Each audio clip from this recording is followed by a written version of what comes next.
Hello everyone, welcome to Asmi creation. Asmi क्रिएशनमध्ये तुमचं स्वागत आहे. आज आपण परत वुलन मॅट बनवायला येतो आहे. चौरंगाचं डिझाईन आहे आणि मी डिझाईन कसं काढावं इथपासून सगळं शिकवते आहे. मॅट रांगोळी आहे म्हणून अर्थातच हे सगळं साहित्य आपल्याला लागणार आहे.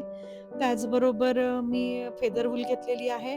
बेस मटेरियलला मी कॅनव्हास मटेरियल किंवा रेक्झिन तुम्ही काही घेऊ शकतात. आता मी सेंटर पॉइंट काढते आहे.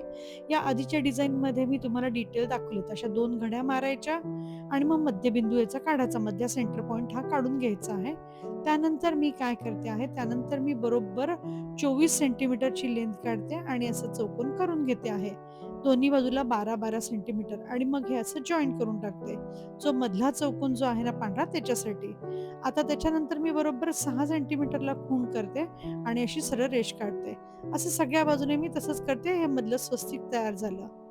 आता मी जे सगळ्यात पहिलं जे माझं डिझाइन घेतलं ना, सगळ्यात पहिला जो व्हिडिओ घेतला होता चौरंग डिझाइनचा, त्याच्यात मी स्क्वेअर असा घेतलेला आहे. पण इथे मी मुद्दाम स्क्वेअर घेत नाहीये. आता नुसतंच याच्यावरनं सोप्या पद्धतीने तुम्हाला दाखवते, अजून सोप्या.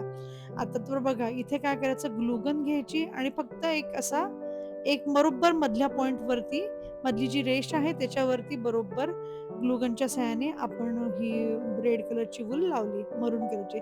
त्याच्याच शेजारी मी दुसरा एक लेयर घेतलेला आहे. आणि त्याच्याच खालच्या बाजूने एक लेयर म्हणजे मध्ये एक आणि दोन्ही बाजूला एक एक अशा पद्धतीने मी हे स्वस्तिक तयार करते आहे. आता पहिल्या डिझाईन, तिन्ही डिझाईनला मी स्वस्तिकच घेतलं आहे. 3 चौरंगाची डिझाईन तुम्हाला मी दाखवले होते. तर पहिलं जे आहे त्यातही मी स्वस्तिक दाखवलं, दुसऱ्यातही स्वस्तिक आणि तिसऱ्यातही आता हे स्वस्तिकच दाखवते. पण तिघांचे प्रकार वेगवेगळे आहेत. आता असं डिझाईन तुमच्याकडे असलं नाही स्वस्तिकचं, की तुम्ही असंख्य करू शकतात हे वेगवेगळ्या प्रकारे. तर हे असं मी स्वस्तिक काढून घेते आणि स्वस्तिक काढल्यानंतर तरी पण ते इक्वल नाही आलेलं आहे, तर सरळ स्केल घ्यायची आणि स्केलच्या सहाय्याने ते इक्वल करायचं. बघा आता हे एक लहान दिसेल, एका साईड माझी मोठी दिसते. मग अशा वेळेस सरळ स्केल घ्यायची अशी आणि स्केलच्या सहाय्याने बघायचं की हे नीट सरळ करून घ्यायचं. तिथपर्यंत आणून घ्यायचंय, बघा इथपर्यंत आणून घ्यायचं आहे. सेम खालच्या बाजूने करायचं, सेम सगळ्या बाजूने स्वस्तिक करून घ्यायचं आहे.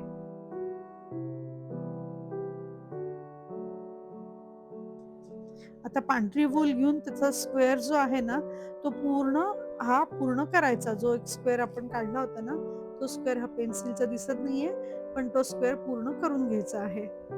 आणि त्यानंतर मग पुढचं जे आहे ते मी तुम्हाला सांगते. ह्या स्क्वेअरमध्ये पूर्ण पांढरी वूलने हा अख्खा पूर्ण जे आहे स्वस्तिकच्या साइडने इकडे सगळीकडे मी पांढरी वूल घेते आहे.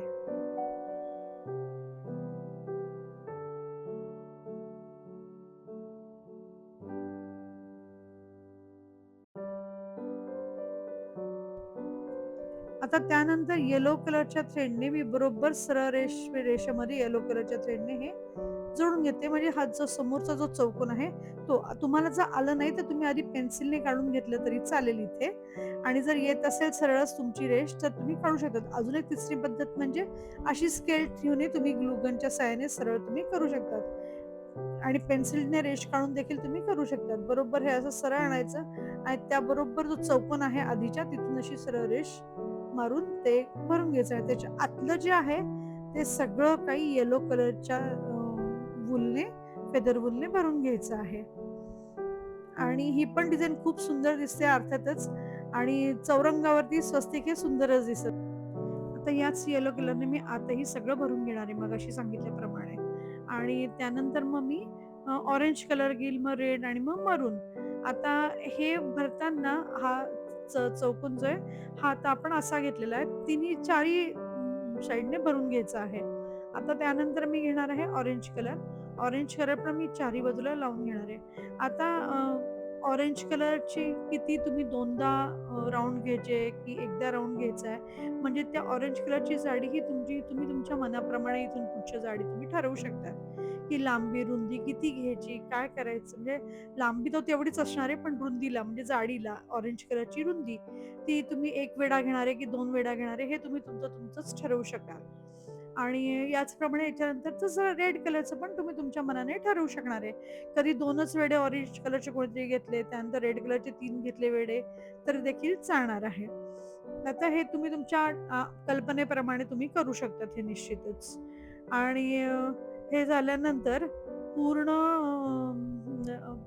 पूर्ण रांगोळी खूप सुंदर दिसते ही दिसायला. आणि ह्या स्वस्तिकच्या आतमध्ये पण बघा, आता मी रेड कलर घेते आहे. रेड कलर नंतर मरून कलर. आता या स्वस्तिकच्या मध्ये देखील तुम्ही मरून कलरचे 2 बिंदू लावून घ्यायचे. सगळं झाल्यानंतर बघा, मी मरून कलर, रेड कलर दिलेला आहे आणि त्यानंतर सगळ्यात शेवटी आहे तर ग्रीन कलर मी देते आहे. त्यानंतर ग्रीन कलरचं दिल्यानंतर थोडीशी स्पेस ठेवायची आहे आणि त्यानंतर तुम्ही त्याला दोऱ्या लावून घ्यायच्यात खालच्या साईडने. तर आता हे बघा, मी ग्रीन कलर केला आणि एवढी स्पेस मी ठेवलेली आहे. आता साधारणतः मी 20 सेंटीमीटर 25 सेंटीमीटर ह्या अशा दोऱ्या कट करून घेतल्यात सगळ्या. वेगवेगळ्या कलर्सच्या, कलरफुल पण तुम्ही करू शकतात, फक्त ग्रीनही तुम्ही करू शकतात. आणि ह्या अशा पद्धतीने हे पूर्ण चिटकवत चिटकवत यायचं आहे. आणि सगळ्या बाजूने चिटकवून झाल्यानंतर हे अशा पद्धतीने तयार होतं. तुम्हाला मी दाखवते ते तयार झाल्यानंतर. पूर्ण ग्रीनचं पण करू शकतात आणि वेगवेगळ्या कलरचं पण. कलरफुल, हे कलरफुल आहे आणि एक ग्रीनचं मी केलेलं आहे. Thank you for watching and supporting me.